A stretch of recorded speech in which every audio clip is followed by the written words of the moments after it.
자, 우리 친구들 서로 인사할까요? 우리 옆에 있는 친구한테 마스크 했으니까 말해도 되겠죠? 옆에 있는 친구한테 잘 지냈어? 인사하겠습니다. 잘 지냈어? 잘 지냈어? 다시 목소리 내서 한 번 더 인사할게요. 잘 지냈어? 시작. 잘 지냈어? 이제 선생님한테 인사해볼까요? 선생님 안녕하세요. 잘 지내셨어요? 시작. 이제 앞에 있는 목사님한테 인사 한번 해볼게요. 목사님 안녕하세요. 인사하는데 고개를 깍깍하면서 인사하는 거예요. 목사님 안녕하세요. 고마워요. 나도 잘 지냈어요. 자, 손 한번 들어봐요. 나 이번 주에 학교 간 친구, 학교 갔던 친구, 학교를 아예 안 간 친구도 있을까요? 있나봐요. 손 내리고, 난 3일 갔어요. 3일. 네, 우리 3, 4학년은 3일 갔어요? 5일 갔어요? 됐다, 좋겠다. 이틀 간 친구, 손. 이틀. 학교 이틀 갔어요. 손 없네요. 하루 갔어요. 하루가 많군요. 일주일에 딱 하루. 지난주에도 그랬지만 이번 주에도 목사님도 여러분이 너무너무 부러워요. 목사님이 초등학교 때 꿈꿨던 일주일에 하루 가거나 안 가거나 하는 것이 여러분은 이렇게 될 줄 몰랐어요. 학교 많이 가고 싶죠, 근데? 자주 가고 싶죠? 다 대답이 없어요. 그래도 나는 학교를 많이 가고 싶어요. 자주 가고 싶어요. 5일 다 갔으면 좋겠어요. 손. 1명, 2명, 3명, 4명, 5명, 6명. 좋아요. 하루도 힘들어요. 아예 안 갔으면 좋겠어요. 아예 안 갔어요. 아예 안. 집이 좋아요? 집에 있는 게 좋아요? 집에 있는 게 좋아요? 학교 가면 급식 주잖아요. 집에 있으면 엄마가 라면 끓여주잖아요. 그래도 집이 좋아요? 그래도 집이 좋아요? 그래도 교회 일주일에 한 번 딱 오는데 지금 우리가 앞에 찬양팀 이렇게 같이 서서 노래 부르는 시간도 없고 통합공과 활동한다고 막 뭘 하는 것도 없고 게임도 없고 그래서 좀 교회 오면 좀 심심하죠. 예배 드리는 게 조금 전하고 다르죠. 그래서 한 가지씩 해보려고 그래요. 근데 이렇게 해볼 때 오늘은 또 여러분 만들기 할 거거든요. 만들기 할 건데 뭐 만들냐면 부채 만들기 할 거예요. 부채. 여러분 만들어가지고 여러분 들고 가서 학교나 어디서 더워 막 이럴 때 물론 이렇게 손으로 붙여야 되는 손부채지만 오늘 이렇게 글씨 쓰고 뭐 그런 거 하려고 그래요. 말씀으로 그런 거 하려고 그러는데 왜 그러냐면 학교 가기도 싫고 교회 가기도 싫고 집에만 있고 싶고 그런 마음이 자꾸 들다 보면 나중에 어떻게 될까요? 다 하기 싫어가지고요. 다 하기 싫어서 중국에 옛날에 유명한 사람이 있어요. 굶어 죽은 사람. 쌀이 없어서 굶어 죽은 사람이 아니라 밥을 옆에서 떠서 주는데 입 벌리기 싫어서 굶어 죽은 사람이 있어요. 굉장히 유명한 사람이 있어요. 그렇게 돼요. 자기 몸을, 자기 마음을 조금씩 더 어제보다는 오늘보다는 내일 더 나은 사람이 되도록 노력을 해야 돼요. 오늘 그 얘기인데 오늘 말씀해 보니까 하나님께서 예레미야라는 사람한테 선지자한테 명령을 한 거예요. 어떤 명령을 했냐면 오늘 말씀해 보니까 너희는 예루살렘 거리로 빨리 다니며 그 넓은 거리에서 찾아보고 알라. 뭘 찾아보라고 했을까요? 읽어볼게요.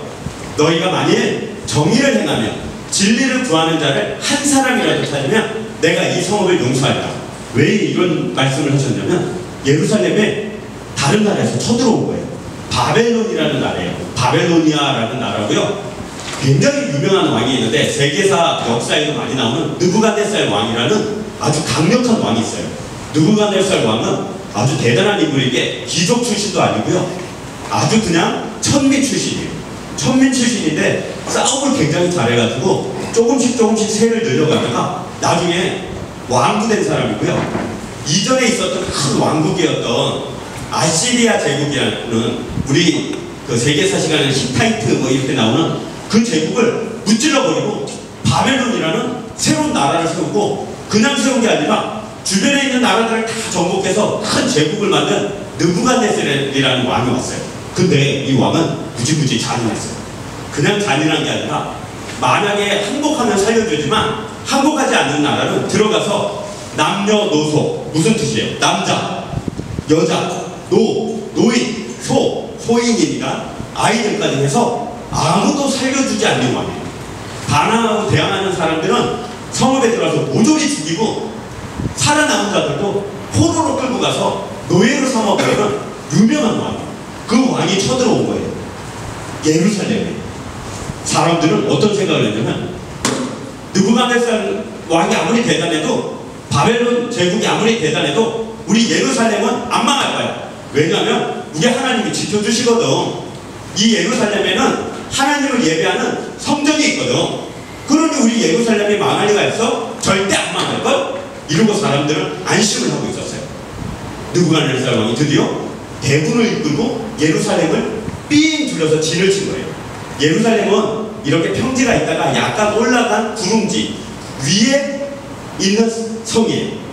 천혜의 요새라고 해서 함락시키기가 굉장히 힘들어요.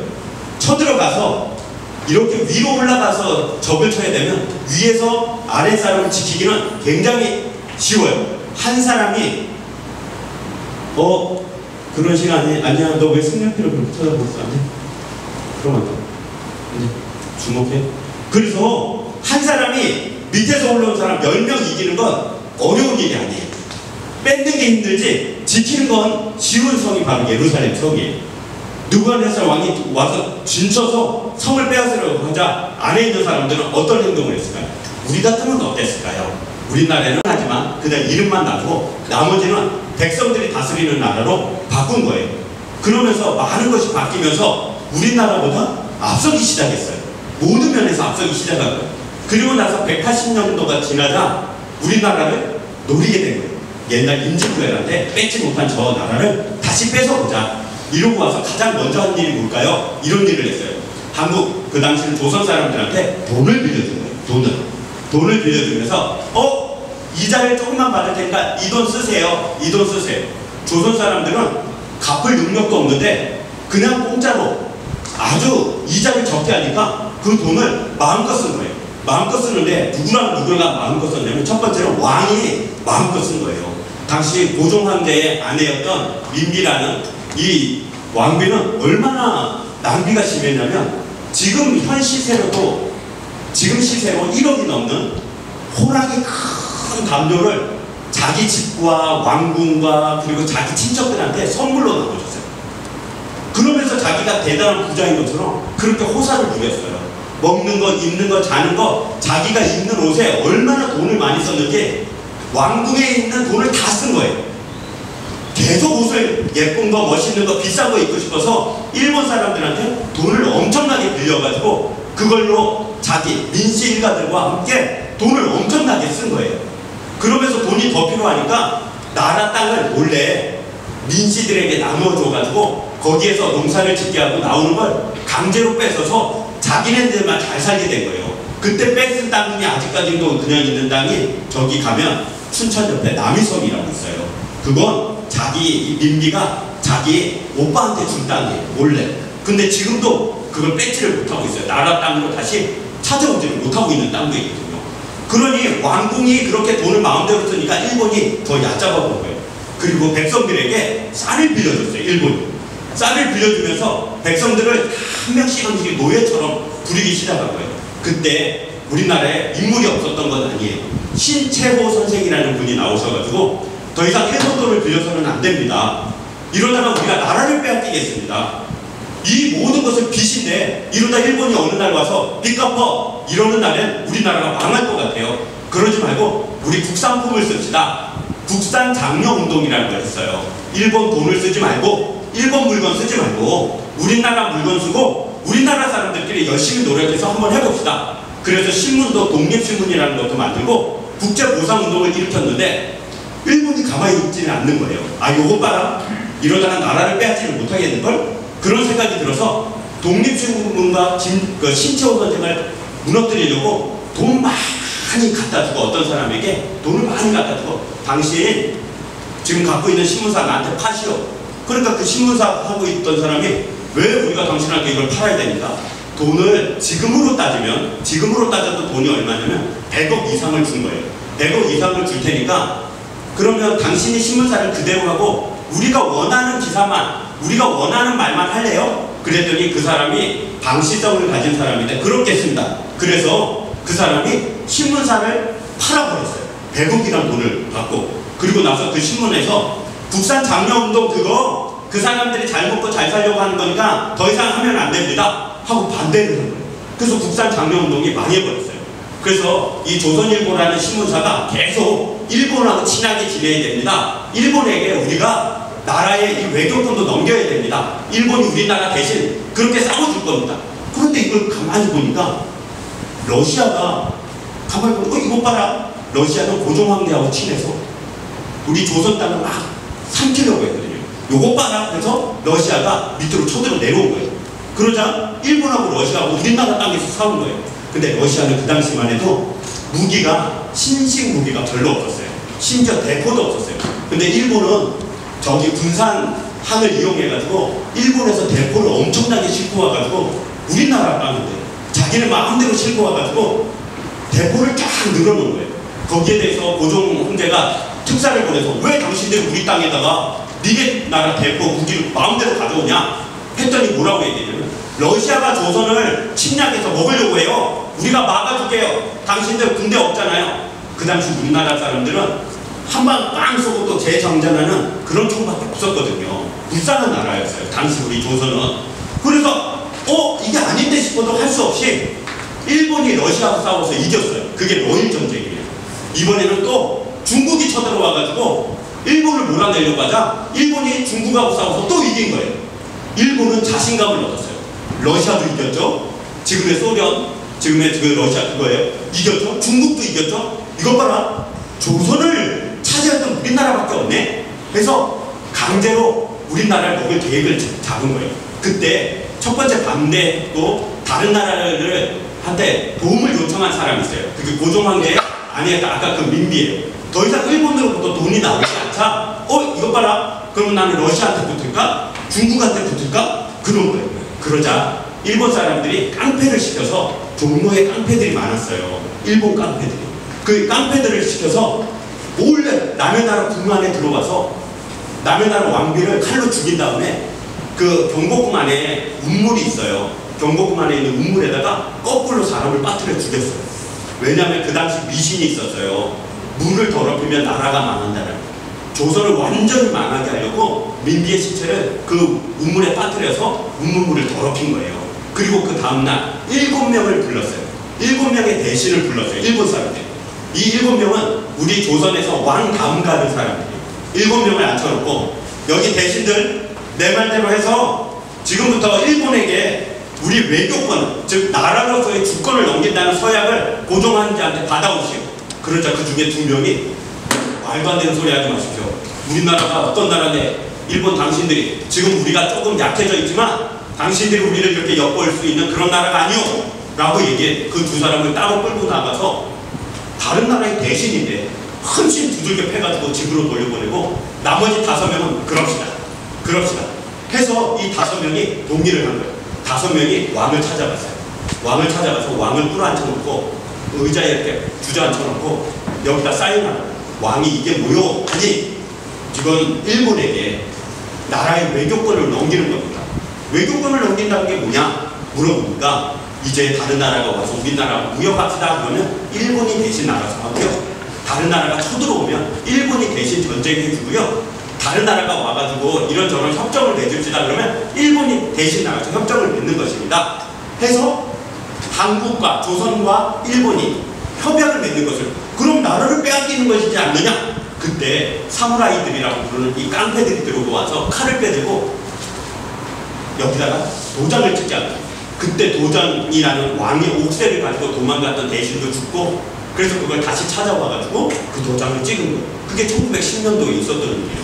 그때 나라가 일본에게 뺏긴 거예요. 단 한 번도 우리나라는 5000년 역사 중에 한 번도 다른 나라에게 이렇게까지 뺏긴 적은 없어요. 물론 16세기 때 임진왜란 끝나고 병자호란 때 청나라 왕 앞에 나가가지고 머리를 7번 바닥에 찍고 그렇게 선조가 이렇게 찍고 항복을 한 적은 있지만 나라를 바친 적은 없거든요. 몽골이 그렇게 쳐들어와가지고 우리나라를 뺐을 때도 강화도에 도망간 왕이 끝까지 자기를 지키다가 나중에 몽골의 그 위에 우리가 아는 그 징기스칸이 죽고 그 다음 왕이 죽자 큰일 나겠다 싶어서 그러면 조약을 맺자 하고 조약을 맺어서 철수를 했지 나라를 빼앗긴 적은 없어요. 근데 1910년도에 나라를 빼앗겼어요.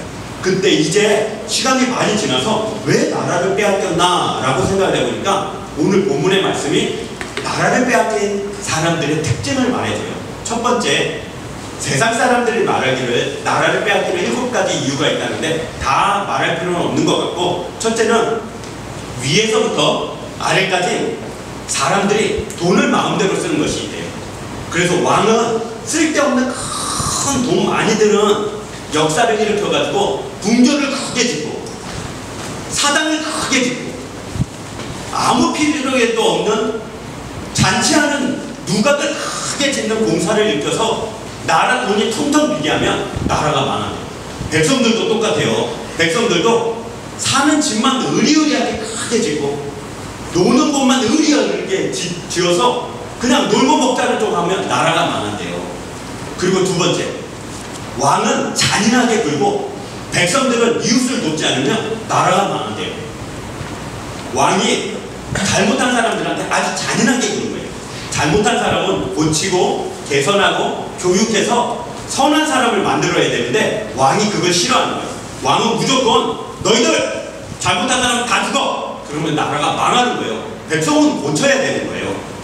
백성들도 똑같아요. 백성들도 이웃이 잘못되면 아이고 저 사람 망하니까 좋다. 그럼 내가 장사가 더 잘 되겠네? 저 사람 저 농사가 망하니까 내가 농사 지은 것이 더 잘 팔리겠네? 아니, 저 사람이 망하면 내가 함께 망해요. 함께 잘 돼야 나라 전체가 잘 돼서 나도 잘 되는 거거든요.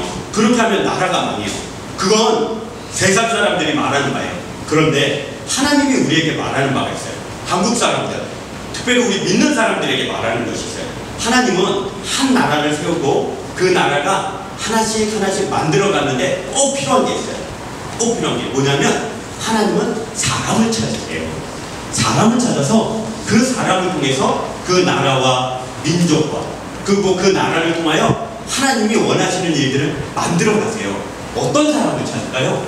지혜로운 사람? 똑똑한 사람? 아니요. 세상적으로 지혜롭고 똑똑한 사람은 쓸데가 없어요. 자기만 아니까. 정말 쓸데가 없어요. 하나님이 찾으시는 사람은 전혀 다른 사람이에요. 하나님께 은혜를 받은 사람이에요.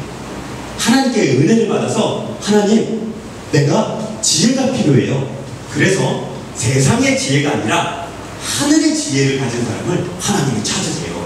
달라요. 어떻게 달라요? 세상의 지혜는요, 내가 갖게 되면 나만 위해요. 나만. 그래서 세상에 지혜가 있으면 나는 공부 1등하면 되지, 나만 다른 사람은 몰라, 그런 게 있어요. 목사님도 고등학교 때 친구들 중에 그런 친구가 있어요. 그 목사님 바로 옆에 짝지였는데 목사님하고 같이 앉는 그 친구는 지금은 책상이 이렇게 한 명이 앉도록 돼 있잖아요. 목사님 때는 책상이 길었어요. 이렇게 길었어요. 길고 의자 2개가 이렇게 동시에 있어서 옆에 친구와 내가 한 책상을 쓰도록 돼 있었어요. 그러다 보니까 덩치가 엄청 큰 친구하고 앉으면 좀 손해요. 왜냐면 그 친구가 책상은 요만한데 이만큼 차지하면 여기 끝에서 조금밖에 못 하잖아요. 그리고 옆에 너무 자기 것만 아는 친구가 앉으면 그게 제일 괴로워요. 목사님하고 앉은 친구 중에 김성준이라는 친구가 있었는데 이름을 기억하는 건 그 친구하고 너무 많이 다퉈서 그래요. 그 친구가 갑자기 30cm 자리를 딱 꺼내더니 책상에다 금을 넣는 거예요. 목사님 때 책상은 다 녹색이었어요. 녹색으로 이렇게 코팅한 그 책상이었대요. 책상 한가운데 이렇게 길이를 재더니 30cm 자로 이렇게 줄을 그었어요. 그리고 나서 나한테 말해, 정보가, 내가 항상 이쪽에 앉는, 정보가 너 이 금 넘어오면 다 내 거다.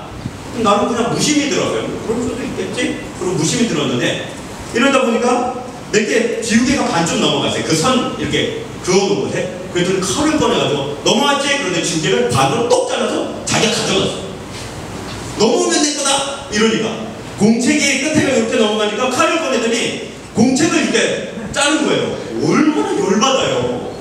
정말 짜증나잖아요. 근데 거기 못된 녀석이 지우개 자르자고 공책 자르자고 뭐만 넘어가면 다 자르는 거예요. 목사님도 그때는 좀 미안해, 되게 못됐었거든요.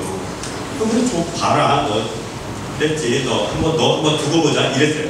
조금 있다가 안 일어나니까 그걸 한 지 얼마 안 돼가지고 드디어 나에게 기회가 온 거예요. 그 친구가 이렇게 하다가 뭐 하다가 팔이 넘어왔어요.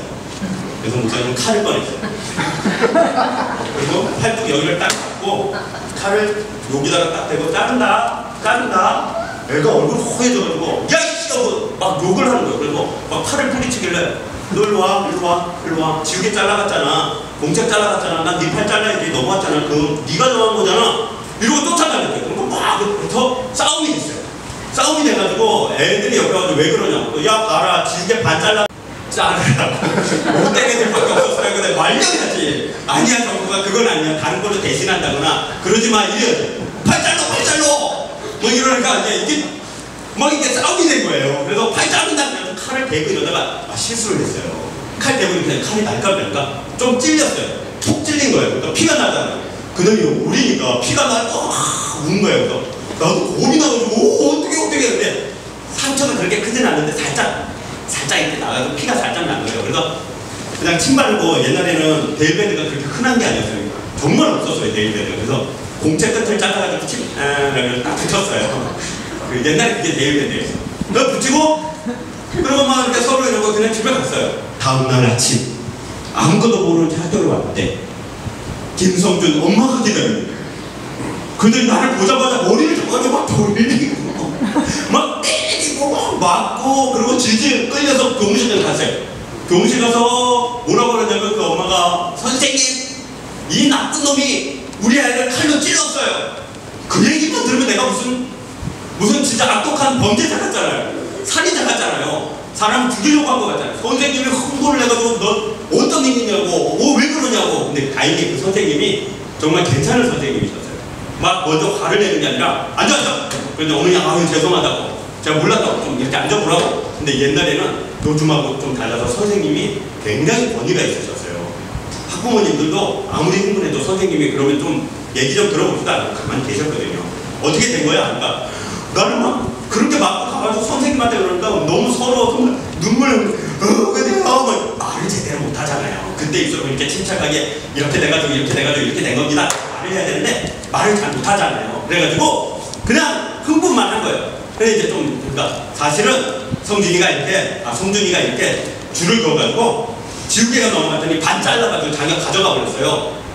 그때 그 엄마의 표정이 잘 이상해지고 심지어 공책이 넘어갔는데 공책을 이렇게 잘라서 가져가 버렸어요. 그리고 나서 팔이 넘어왔는데 제가 이래서는 안 되겠다 싶어서 장난친다고 팔레나 그러는데 친구들이 자르자 막 이렇게 돼가지고 서로 장난치다가 실수로 끝에가 찔려가지고 피가 좀 났어요. 그랬더니 성준이를 부르라고. 성준이가 온 거예요. 너 지우개 잘랐어? 잘랐어. 공책 잘랐어? 네, 잘랐어. 선생님이 뭐라고 했는지 아세요? 너도 팔 잘라야지. 그거 막 울기 시작하는 거예요. 안 되겠지? 그래서 그 엄마도 이해를 하고 그래가지고 다시 친하게 지내기로 하고 6학년 졸업할 때까지 안 친하게 지냈어요. 용서가 안 돼가지고 정말 안 친해가지고 그거 안 되겠대. 왜냐면 계속 어느 자도 화만 나더라고요. 그렇게 막 잔인하게 굴고 막 그렇게 해가지고 안 되는 거예요. 그게 안 되는 거예요. 말씀으로 다시 돌아가서 하나님이 사람과 사람을 통해서 우리에게 나라와 민족을 허락하셔요. 나라와 민족을 허락해서 그 나라와 민족을 통해서 하나님이 하시고자 하는 일이 있어요. 따라합니다. 제사장 나라. 다시 한번요. 제사장 나라. 제사장은 다리를 놓는 사람이라는 뜻을 갖고 있어요. 제사장 나라는 나라와 나라 사이를 다리를 놓는 사람을 뜻하는 거예요. 이게 중요해요. 이번에 작년부터 해서 2년 동안 우리나라하고 북한하고 굉장히 사이가 좋았어요. 단 한 번도 이렇게 사이가 좋았던 적이 없거든요. 그러다가 갑자기 지난달에 지지난주에 북한에서 우리하고 북한이 만나는 연락사무소를 폭탄을 설치해서 터뜨려버린 거예요.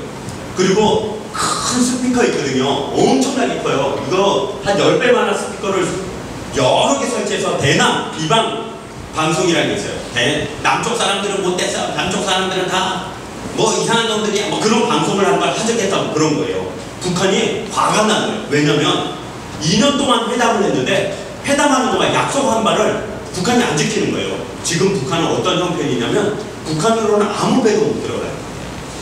석유를 실은 배도 못 들어가고요. 쌀을 실은 배도 못 들어가요. 밀가루를 실은 배도 못 들어가요. 북한으로는요 약을 실은 배도 이제는 못 들어가요. 그러니까 북한은 지금 뭘 해야 되냐면 자기네가 재배한 쌀만 먹어야 되고요. 밖으로부터는 들어오는 것이 하나도 없어요. 몰래 중국으로부터 조금 들어오는 거 외에는 다 못 들어가요. 왜냐면 미국이 완전히 막았거든요. 북한을. 북한이 핵폭탄을 포기하지 않는 한 단 한 척의 배도 들어가지 못한다 해가지고 기름 실은 배, 쌀 실은 배 이런 거 아무것도 못 들어가요. 만약 우리나라가 그런 지경에 빠지면 우리나라는 일주일을 못 버텨요. 우리나라에 여러분이 좋아하는 것 대부분이 수입품이에요. 대신 우리나라가 다른 걸 수출하는 것처럼. 북한은 수출도 하나도 못하고 수입도 하나도 못하니까 우리하고 똑같아요. 우리 집에 보고 니네 집에 이제 슈퍼 가지마. 아무도 황 목사님 집에는 쌀도 갖다 주지마 하고 살으라 그러니까 북한은 그걸 지금 몇 년째 하냐면 5년째 하고 있어요. 특히 2년 동안은 아주 심하게 막았거든요. 인도적 차원에서 쌀이나 약 갖다 주는 것도 막고 있어요. 북한은 그것만 기다리고 있는 거예요. 빨리 그거 좀 풀어달라고. 그래서 쌀 좀 들어오게, 기름 좀 들어오게 해달라고 그러는데 그렇게 하기로 약속을 한 거예요. 근데 2년 동안 그 약속을 아무것도 시행을 안 하니까 북한이 열받은 속았다. 남쪽에 속았다. 남한한테 속은 거야. 이러고 연락사무소를 폭파해버리고 이제 우리 다시 전쟁할 거야. 그리고 대포를 다 휴전선도 다시 보내고 개성이나 금강산 쪽에 대포를 다 설치하기로 한 거예요. 그런데 갑자기 미국에서 미국의 대통령을 보좌하는 사람이 자서전을 냈어요. 자서전. 회고록. 회고록에 보니까 그 사람이 뭐라고 되냐면 남한은 진짜 미친 나라다. 북한을 좋아해서 북한을 도와주려고 애를 쓴 나라. 북한을 도와주려고 계속 미국한테 요구를 했는데 우리 미국은 절대 도와주면 안 된다. 이걸 북한이 읽은 거예요. 북한이 읽어보니까 이거 봐라. 남쪽은 우리에게 진실되게 우리를 도와주려고 한 건데 미국의 대통령 보좌관인 볼튼이나 이런 사람들, 특별히 일본의 아베 같은 사람이 남한하고 북한이 통일하는 걸 싫어해서 우리를 이렇게 반대했구나. 이렇게 알게 돼서 갑자기 스피커도 다 치워버리고 삐라 보내겠다는 것도 다 치워버리고 그리고 대남 무력이라는 즉 전쟁하겠다는 것도 다 하지 말라고 북한의 통치자가 발표를 해서 다시 남쪽하고 북쪽하고 연락을 시작하고 있는 거예요. 그런 일이 벌어지고 있거든요. 그 사이에 한번 생각을 해볼게요. 그게 바로 우리나라가 북한하고 미국이 싸움을 하려고 할 때 중간에서 제사장 나라가 되는 거예요. 미국에 기다려보라고. 북한을 공격하면 안 된다고. 저들은 핵을 포기할 거라고. 우리가 가서 설득하겠다. 북한에는 얘기를 하는 거예요. 북한 핵 포기하세요. 그러면 미국이 당신들 공격 안 할 겁니다. 우리가 설득을 할게요. 그게 제사장 역할을 하는 거예요. 우리나라는 북한하고 미국이 싸우지 않도록 해야 돼요. 왜냐면 전쟁이 나면 우리하고 싸우거든요. 남쪽하고 싸우거든요. 전쟁이 나면 일본하고 중국만 좋아요. 경제가 발전하거든요. 한국에 쌀도 팔고요. 무기도 팔고요. 옷도 팔고요. 그런데 일본은 또 좋은 거예요. 그래서 일본이 바라는 건 북한하고 남한이 빨리빨리 전쟁 좀 했으면 좋겠다 싶은 거예요. 미국도 그래요. 미국은 전 세계 무기를 가장 많이 만들고 가장 많이 수출하는 나라예요. 그러니 남한하고 북한하고 싸우면 무기를 많이 수입해 가겠죠. 그러니까 좋은 거예요. 그 사이에 우리는요. 안 돼요. 우리는 제사장 나라로서 그 역할을 하는 거예요. 하나님이 찾으시는 사람이 누구냐면 바로 그런 사람이에요. 이웃과 이웃이 싸울 때 싸워! 정부가 잘라! 지우개 잘랐잖아. 공책 잘라갔잖아. 너도 팔 잘라. 그러면 안 돼. 그건 제사장 역할을 하는 게 아니에요. 오늘 본문에 보니까 이렇게 돼 있어요. 너희가 만일 정의를 행하며 진리를 구하는 자를 한 사람이라도 찾으면 내가 이 예루살렘 성을 멸망시키지 않겠다고 말씀하시는 거예요. 하나님이 두루두루 이렇게 찾아보세요. 이렇게 안산 땅을 이렇게 보다가 안산 땅에 누군가가 하나님 뜻대로 정의를 행하고 공의를 행하며 제사장으로서 모든 사람들을 다 하나 만드는 일에 애를 쓰면 와, 저 친구 때문에, 내가 저 아이 때문에, 우리 딸 때문에, 우리 아들 때문에 내가 저 땅을 회복시키고 저 땅을 용서해야 돼. 그렇게 하나님이 우리를 바라보시도록 우리가 해야 되는 거예요. 요즘은 되게 어려운 게 왜 어렵냐면 목사님도 그렇고 선생님들도 그렇고 이런 일은 처음 당해보거든요. 친구들은 지금 이제 10살을 살짝 넘어가지고 이런 적이 뭐 없었겠지만 그렇다고 해서 긴 기간 동안 아무 일도 없이 살지는 않았잖아요. 목사님은 살면서 와, 뭐 이런 일이 다 있어 이럴 때가 몇 번 있었어요. 군대에 있을 때 김일성이 죽었어요. 목사님 군대에 있을 때. 그래서 진짜 전쟁이 나는 줄 알고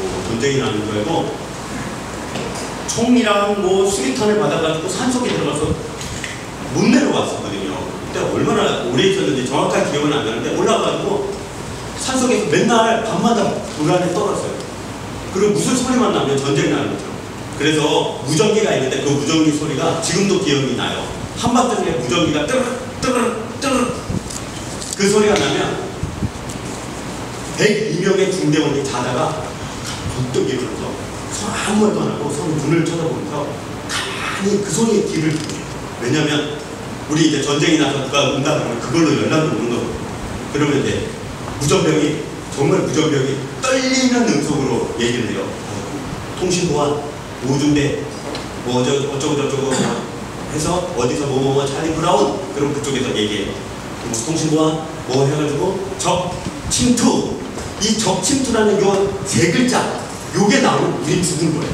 왜냐면 우리 목사님이 있던 중대는 시간을 끄는 중대였어요. 시간을 끄는 중대라는 건 뭐냐면 기습 공격을 해오니까 어차피 전쟁은 그러면 먼저 누군가가 막 대항을 하면서 죽을 때까지 싸워줘야 돼. 우리는 후퇴도 없고요 도망가는 것도 없고 그냥 그 자리에서 하루만 딱 버티고 다 죽으면 그 뒤에 있는 예비사단이라고 부르는 그 사단들이 다 준비해서 전쟁을 할 수 있는 시간만 버텨줘. 그 버는 그런 중대였어요. 그거 우리는 다 알았어요. 임무표라는 게 이렇게 있어서 다 6장짜리를 여기다 늘 넣고 다녔는데 거기 보면 거기 아예 그렇게 써 있어요. 24시간을 버티고 그냥 거기 있기. 그러니까 죽으란 얘기예요. 그러니까 적 침투! 그럼 이제 죽는 거예요. 거기 귀를 기울이고 가만히 적 침투라고 말해도 한숨을 내쉬고 쉬었어요. 그런 일을 당했지만 이렇게 코로나19라는 전염병이 돌아서 소설책에서나 역사책에서나 읽어봤지 한 집안에 한 명은 꼭 죽는 그런 게 16세기에 있었거든요. 유럽에서 16세기에 흑사병이 돌 때는 딱 한 집에 한 명씩 죽었대요. 모든 사람. 저 집은 죽어서 어떻게 가냐? 우리 집에는 누가? 저 집에는 누가요? 그런데 이 흑사병이 퍼진 걸 보면 아주 사소하대. 중국의 무역상인들이 가가지고 무역을 하다가 거기 바닥에서 누워 자다가 중국 들쥐들이 갖고 있는 병이 사람에게 옵니다. 중국 들쥐들이 이 유럽에서 온 무역상들의 짐 속에서 음식을 훔쳐먹은 거예요. 갉아먹은 거예요. 그 갉아먹은 음식을 모르고 그냥 유럽 사람들이 먹고 흑사병에 걸린 채로 온 거예요. 그래서 이탈리아 남단에 배에서 내렸는데 배에서 내린 14 명이 일주일 안에 다 죽었어요. 그리고 그 사람들을 간호하던 사람들이 또 일주일 안에 다 죽었어요. 그리고 그 간호하던 가족들이 또 일주일 안에 죽더니 이탈리아 밑에서 시작해가지고 전 유럽으로 흑사병이 퍼졌는데 그렇게 되는 동안 3년 동안 유럽 대륙의 3분의 1이 다 죽었어요. 그게 몇백 년 전에 있었던 일이에요. 근데 지금은 과학 문명이 발달했잖아요. 의학이 발달했잖아요. 병이 나오면 그 병 자체를 치료할 수 있는 백신을 6개월 안에 만들어냈다고 큰 소리로 장담했거든요. 어떤 병이 나타나봐라, 어떤 바이러스가 나타나봐라, 6개월 안에 그 바이러스를 죽이는 백신을 우리는 만들어낼 수 있다고 세상의 과학자들이 얼마나 큰 소리 쳤다고요. 그런데 아니 코로나19는요 아니 변종이 생겼는데 이번에 러시아 선원들이 우리나라 부산에 와가지고 확진이 돼서 검사를 해보니까 그 바이러스는 우리나라에 있는 바이러스가 아니에요. 코로나 바이러스하고 똑같이 생겼는데 변이를 일으켜서 끝이 날카로운 송곳처럼 생겨가지고 침투를 하면 세포를 찍고 들어가서 세포들을 죽인대요. 무섭죠? 사람들이 그걸 장담했어요. 걱정하지 마라. 6개월이면 다 만들어낸다. 그러나 지금 사람들이 솔직하게 포기를 했어요. 언제 만들어질지 모른다. 사람의 지혜를 의지했더니 안 되더라. 이러고 있어요. 하나님밖에 못해요. 하나님을 찾는 어떤 의사에게, 하나님을 찾는 어떤 연구에는 치료제가 만들어져서 이것을 벗어나야 돼요. 그러기 위해서 우리는요, 중보자로서, 제사장의 나라로서 그렇게 기도해요. 우리 친구들 뭘 기도하죠? 가끔 하나님께 간거예요. 하나님 나 더 갖게 해주세요. 아니요, 지금은 어려운데요. 그걸 기도해야 돼요. 하나님의 사람 중에 의사 선생님 있잖아요. 하나님의 사람 중에 연구원이 있잖아요. 그 사람에게 하나님 지혜 주세요. 하나님의 놀라운 명철을 허락해 주세요. 능력과 은혜 주셔서요. 그 사람이 백신과 치료제를 만들 수 있도록 주님 함께 해주세요. 그렇게 기도하는 사람을 찾는다고 오늘 성경 말씀에 돼 있잖아요. 그 사람을 찾을 때 하나님이 기쁘셔서 그래? 그럼 내가 너의 기도를 통해서 그에게 지혜와 명철을 줘서 백신과 치료제를 만들고 해주면 해서 우리가 이 위험과 어려움을 극복하는 거예요. 우리 초등 2부 친구들이 그렇게 기도해 줬으면 좋겠어요. 하나님한테, 하나님의 사람을 찾는 하나님, 나는 기도하는 사람이 할게요. 연구하고 백신과 치료제를 만드는 사람 누구 있을 텐데 그 사람을 위해서 기도할게요. 하나님 내 기도 들어주세요. 나중에 하나님이 그렇게 말씀하실 거예요. 그 의사 선생님한테, 그 연구원한테, 야, 너 잘 만들었다, 이렇게 말씀 안 하시고 우리를 찾아오셔서, 야, 잘했다, 네 기도에 내가 마음이 움직여서 그에게 만들도록 한 거야. 네 기도가 치료제를 만든 거야. 네 기도가 백신을 만든 거야. 그렇게 말씀해 주실 거예요. 우리나라 민족은 옛날부터 어려움을 많이 겪었어요. 아까 이야기한 것처럼 6월달은 나라를 위해서 애쓰고 수고한 사람을 위해 기도하는 그런 달이거든요. 그래서 1910년도에 우리 김구 집사님이나 또 윤봉길 집사님, 이런 분들은 다 신앙과 믿음을 가지면서 조선 사람들, 불쌍한 사람들을 위해서 자기 목숨을 버린 사람들이거든요. 우리는 그렇지 않아요. 지금은 그렇게 싸우는 시대는 아니에요. 그러나 기도로 하나님 우리나라 사람들뿐만 아니라 나라와 민족과 열방이 코로나 때문에 너무 괴로워요. 치료제와 백신이 만들어져야 되는데 하나님 오늘 말씀을 읽어보니까 그런 사람을 찾으시네요. 한 사람, 기도하는 한 사람, 이웃을 위하여, 나라와 민족을 위하여 기도하는 한 사람을 찾는데 그 사람이 제가 될게요 라고 기도하는 우리 초등 2부 친구가 됩시다. 기도하겠습니다.